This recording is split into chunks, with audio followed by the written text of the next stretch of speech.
Hello students, last video में हमने discuss किया था मल्टीप्लिकेशन के बारे में और आज हम डिस्कस करेंगे डिवीज़न। ठीक है, इंटीजर्स के डिवीजन्स के बारे में। तो देखिए, आज हम स्टार्ट करेंगे डिवीज़न।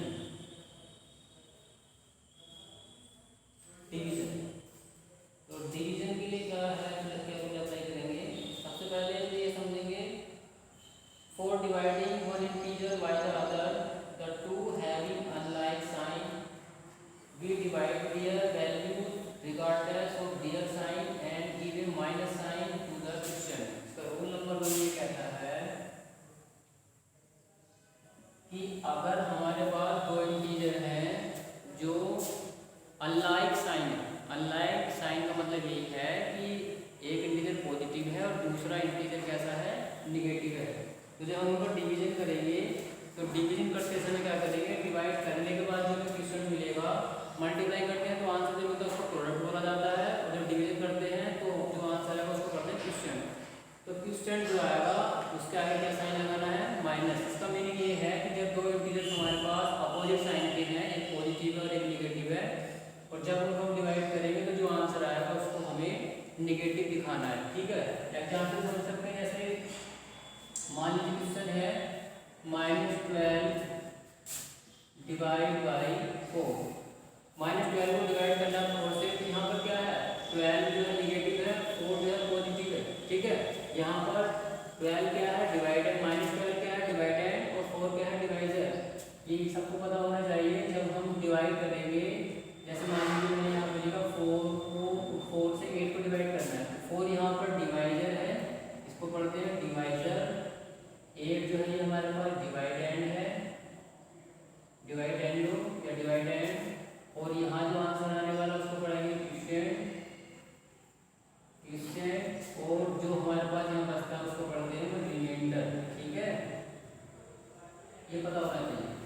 जिससे हम डिवाइड करेंगे वो डिवाइजर होगा, जिसको डिवाइड करेंगे वो डिवाइडेंड होगा या डिवाइडेंडो। और जो आंसर आने वाला है यहाँ पर उसको पढ़ेंगे क्वेश्चन। कितनी बार डिवाइड हुआ वो क्वेश्चन होता है, और बचा क्या है माइनस करने के बाद 0 या जो भी, उसको पढ़ते हैं रिमाइंडर। ठीक है, अब यहाँ पर क्या है कि -12 को डिवाइड कराया गया है 4 से। तो उसने ये बोला था जब एक इंटीजर निगेटिव होता है और एक पॉजिटिव होता है तो वहाँ पर क्या करते हैं, साइन को छोड़ देंगे। साइन को छोड़ने के बाद डिवाइड करेंगे। डिवाइड मतलब 4 से डिवाइड करेंगे 12। तो जब हम 4 से 12 को डिवाइड करेंगे तो कितने टाइम डिवाइड होगा, 3 टाइम। 4 3 या 12, रिमाइंडर कितना है, 0।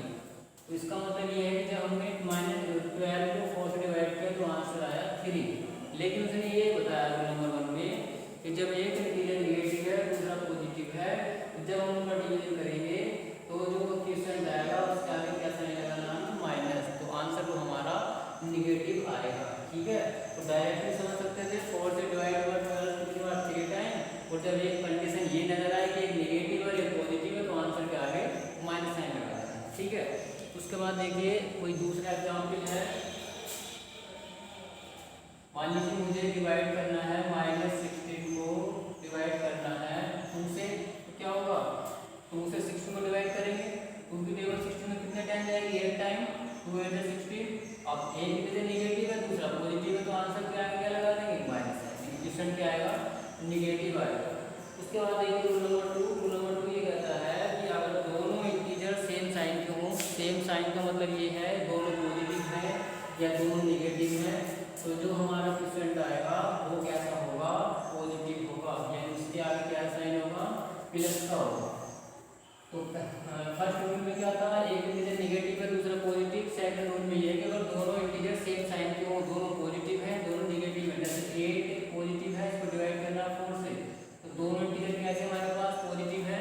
जब हम 8 को डिवाइड करेंगे 4 से, स्टार्टिंग में जो नंबर होता है वो बनता है डिवाइडेड, और लास्ट में जो नंबर लिखा होगा यानी जिसके आगे डिवाइड साइन लगा हुआ ये होगा डिवाइडर। 8 को डिवाइड करना 4 से तो ये हो जाएगा 4 2 जा 8, रिमाइंडर 0। इसका मतलब है दोनों इंटीजर पॉजिटिव होंगे तो जो आंसर आएगा वो कैसा होगा, पॉजिटिव होगा। उसके आगे क्या साइन लगाना है, प्लस। सिंगल नंबर का प्लस साइन लगा होता है, बस माइनस साइन नहीं लगाना, ये ध्यान रखना। यानी क्वेश्चन क्या होगा, पॉजिटिव होगा। उसके बाद देखो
एक्स कोई इंटीजर है या ए कोई इंटीजर मान लीजिए, मेरे पास ए कोई इंटीजर है, तो ये दो तरह से डिफाइन होगा।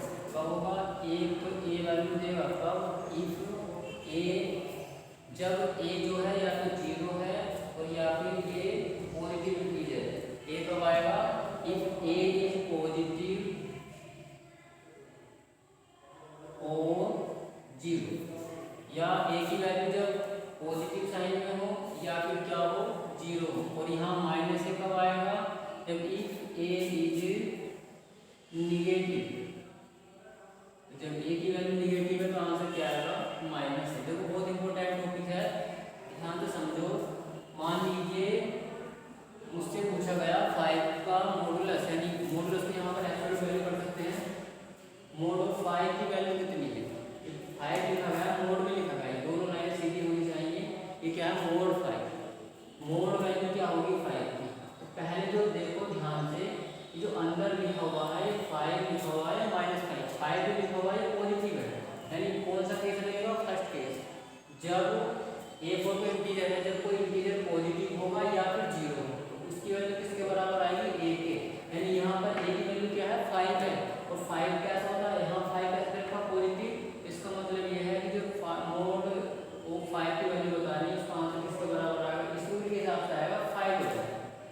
यानी मोड के अंदर 5 पॉजिटिव लिखा हुआ है और पॉजिटिव केस में उसी इंटीजर की वैल्यू वही इंटीजर ऐसे हो जाएगा। ठीक है। अगर मैं यहाँ लिखता हूँ -5, तो ये इसकी वैल्यू क्या होगी? -5 को देखो, -5 बताया, मोड के अंदर लिखा हुआ -5, इसका मतलब ये कैसा हमारे पास यहाँ पर निगेटिव 5 जो यहाँ पर निगेटिव है, निगेटिव वाला केस लगाओ, निगेटिव वाले केस में कितना आंसर आता? माइनस है, यानी माइनस लगेगा, फिर क्या आएगा? ए, और ए की वैल्यू क्या हमारे पास? -5। इसको सोल्व करिए, माइनस माइनस क्या हो गया? प्लस। कल मैंने बताया था कि जब दो साइन की मल्टीप्लाई करते हुए लिख के दिया था मैंने, माइनस इंटू माइनस कितना था? प्लस। ये हो गया। अच्छा, कुछ और समझ सकते हैं? किसी ने पूछा -3 लिखा हुआ मोड के अंदर, इसकी वैल्यू क्या होगी? तो -3 लिखा हुआ है, इंटीजर क्या आया यहाँ पर? -3।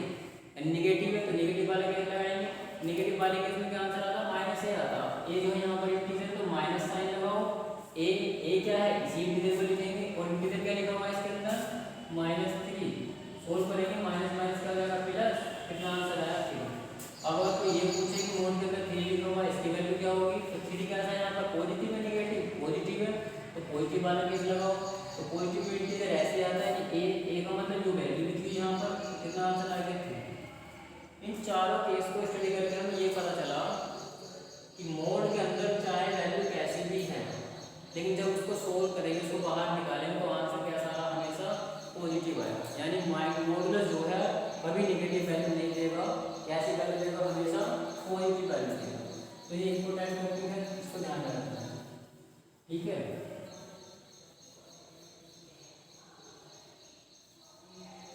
उसके बाद देखिए कुछ और इंपॉर्टेंट टॉपिक। मान लीजिए हमारे पास दो इंटीजर्स हैं ए और बी, तो ए को डिवाइड करना है बी से, तो it is not necessarily N integer.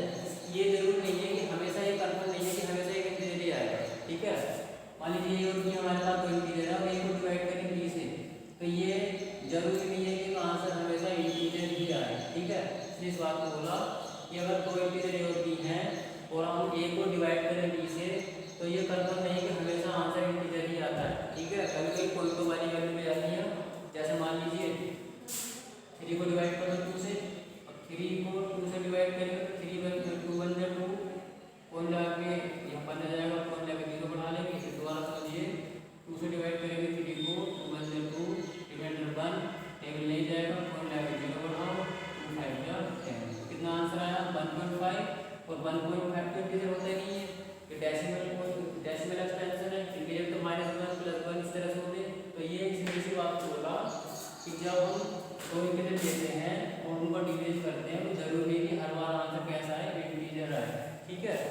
उसके बाद देखो, मान लीजिए कोई इंटीजर नहीं है और कोई 0 के इक्वल नहीं है, तो जब उस इंटीजर को उसी इंटीजर से डिवाइड करेंगे तो आंसर क्या आता है? 1 आता है। मान लीजिए कोई इंटीजर है ए और वो 0 के इक्वल नहीं है, और फिर मैं उसी इंटीजर को उसी इंटीजर से डिवाइड करूँ, तो आंसर कितना आएगा? 1 आएगा। मीन्स मान लीजिए 5 है, 5 को 5 से डिवाइड करेंगे तो कितना आंसर आएगा? 1 आएगा।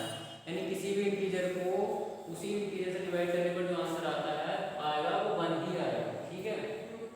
उसके बाद मान लीजिए कोई इंटीजर है a और वो 0 के ऊपर नहीं है या 0 भी हो सकता है, ठीक है। कोई इंटीजर है a और अगर मैं उसको 1 से डिवाइड करूँ तो आंसर कितना आएगा, हमेशा तो नहीं आएगा लेकिन ये हाँ हमेशा आएगा, इंटीजर भी आएगा।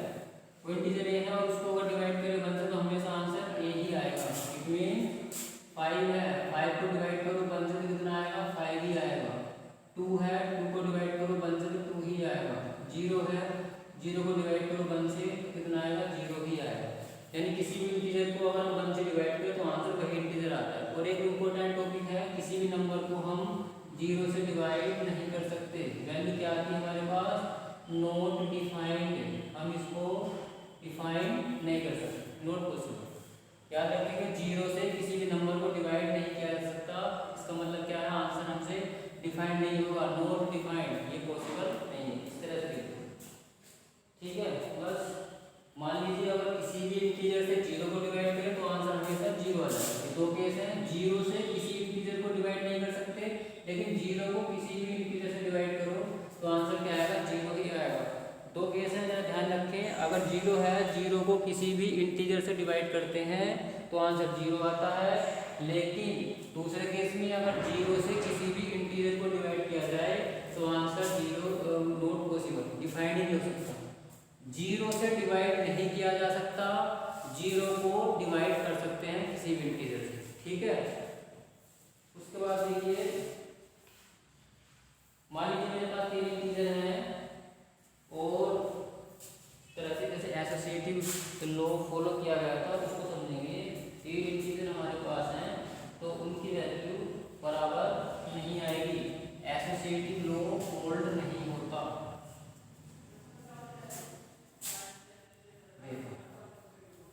मान लीजिए मेरे पास 3 इंटीजर हैं a b c, a b and c और इंटीजर्स।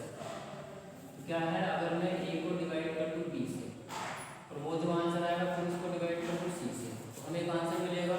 एक दूसरा केस, अगर मैं पहले b को डिवाइड कर दूं c से, वो जो आंसर मिला फिर उस आंसर से डिवाइड कर दूं a को तो ये कभी क्या है, बराबर नहीं आएंगे, यानी एसोसिएटिव लॉ होल्ड नहीं होता, ठीक है। उसके बाद देखिए अब हम स्टार्ट करेंगे एक्सरसाइज। एक्सरसाइज है 1C और 1C में क्या है, क्वेश्चन नंबर है डिवाइड करना। कुछ क्वेश्चन तुम करोगे, जो कुछ क्वेश्चन में पीडीएफ में सोल्व करके लिख दूंगा और अगर कोई क्वेश्चन नहीं समझ में आता तो मुझे बता देना, मैं उसकी सॉल्यूशन की वीडियो बना करके अपलोड कर दूंगा, देख सकते हैं, ठीक है। जैसे मैंने समझाया इस तरह से डिवाइड करनी है और यदि फिर भी कोई प्रॉब्लम है तो बताएंगे। क्वेश्चन नंबर 1 इसका फर्स्ट पार्ट है 65 डिवाइड बाय -13, 65 को डिवाइड करना है -13। तो 65 को, जिस नंबर को डिवाइड करना है उसको पहले लिखेंगे और जिस नंबर से डिवाइड करना है उसके लिए डिवाइड लगा कर उसको बाद में लिखेंगे। तो इसका मतलब क्या हुआ, 65 को डिवाइड करिए -13। तो देखो रूल नंबर फर्स्ट लगेगा, 65 पॉजिटिव है 13 निगेटिव है, क्या बताया था, पहले साइन को छोड़ दीजिए, सिंपल डिवाइड कर दीजिए। 13 से 65 कितनी बार डिवाइड हुआ, 5 टाइम। जब ऐसा केस आए कि एक इंटीजर पॉजिटिव है और दूसरा निगेटिव है तो क्वेश्चन हमेशा किस में आएगा, माइनस में आएगा, आंसर जो होगा हमेशा निगेटिव होगा, ठीक है। साइन को छोड़ करके डिवाइड कर लेंगे तो 16 13 5 जा 65 रिमाइंडर 0। तो जो आंसर आया है, जब एक इंटीजर पॉजिटिव होता दूसरा निगेटिव तो आंसर क्या आता, निगेटिव आता, -5 आता। सेकंड पार्ट देखो, इसका सेकंड पार्ट है -84 बाय 12, -84 को डिवाइड करना है 12 से, क्या करेंगे, इसको डिवाइड करना उससे पहले लिखेंगे, डिवाइड को जिससे डिवाइड करना है उसको बाद में लिखेंगे। 12 से डिवाइड करना तो बाद में लिखेंगे, -13 से डिवाइड करना तो डिवाइड बाद में। अब क्या करेंगे, साइन को छोड़ देंगे क्योंकि यहाँ पर एक निगेटिव एक पॉजिटिव है तो पहले 84 को डिवाइड करो 12 से, 12 से बन जाए 84। और जब ऐसा केस आए कि निगेटिव है एक पॉजिटिव तो आंसर किस में आएगा, हमेशा माइनस में ही आएगा। जब दो इंटीजर ऐसे हुए, नेगेटिव और एक पॉजिटिव, तो क्वेश्चन किस में आता है, निगेटिव में आता है। एक क्वेश्चन और देखते हैं, थर्ड पार्ट है। थर्ड पार्ट में लिखा हुआ है -76 बाय 19,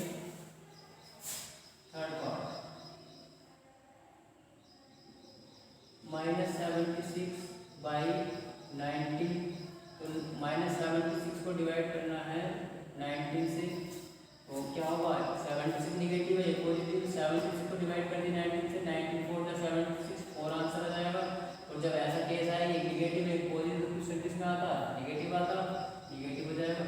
इस तरह से डिवाइड करके देख सकते हो 9 4 जा 76, ठीक है। उसके बाद देखिए question number 2, fill in the blanks. और इससे जो रिमेनिंग क्वेश्चन है तुम करके देखो पहले, यदि कोई प्रॉब्लम है मुझे बताओ, और अगर नहीं होती तो सॉल्यूशन देख लेंगे और बता देंगे कि हमारी समझ में ये सॉल्यूशन नहीं आया, दोबारा वीडियो बना करके समझाएंगे, ठीक है। देखो क्वेश्चन नंबर 2, आज part of fill in the blanks में 72 बाई 72 को डिवाइड करना है और fill in the blanks is equal to 4 answer आया -4। इसमें लिखा हुआ है 72 को किस नंबर से डिवाइड करें कि आंसर हमारा -4 आ जाए। सोचो 72 से 72 किस नंबर से डिवाइड होगा, 18 से, 18 4 जा 72, तो 18 से डिवाइड करेंगे 72 को, यानी यहाँ पर लिख सकते हैं 72 को डिवाइड करेंगे अगर हम 18 से तो आंसर मिलेगा 4। लेकिन हमें क्या चाहिए, -4। माइनस आंसर कब आता, क्वेश्चन माइनस में कब होगा, जब एक इधर पॉजिटिव है नेगेटिव है, तो 72 तो पॉजिटिव हो गया, तो 18 क्या कर देंगे, नेगेटिव कर देंगे। इसका मतलब इस बॉक्स में क्या आने वाला है, -18 आने वाला है जब आंसर, ठीक है। अब मान लीजिए पता नहीं चला, तो इसका मतलब ये भी है, दूसरा मेथड ये देखिए 72 को डिवाइड करना था, पता नहीं किस नंबर से डिवाइड करना था, तो यहाँ पर एक्स फिल कर दिया कि हमें नहीं पता कि हमें क्या यहाँ पर लाना है, यहाँ वैल्यू का हमें नहीं पता चल रहा, तो हमने यहाँ पर एक्स लिख दिया। मान लीजिए एक्स लिखा तो आंसर मुझे कितना मिला, -4। डिवीजन रूल ये कहता है जहाँ पर डिवीजन का साइन लगा हो वहाँ पर मल्टीप्लाई का साइन लगाएंगे, और जो डिवाइडेड था उसको अपोजिट कर दिया, इसको किया हमने मल्टीप्लाई में कन्वर्ट कर दिया, एक्स का उल्टा कितना होगा, अपोजिट करेंगे रेसिप्रोकल, तो ये जाएगा 1 upon x is equal to -2। बस इसको सोल्व कर लेंगे, 72 1 से मल्टीप्लाई करेगा 72 upon x is equal to -2।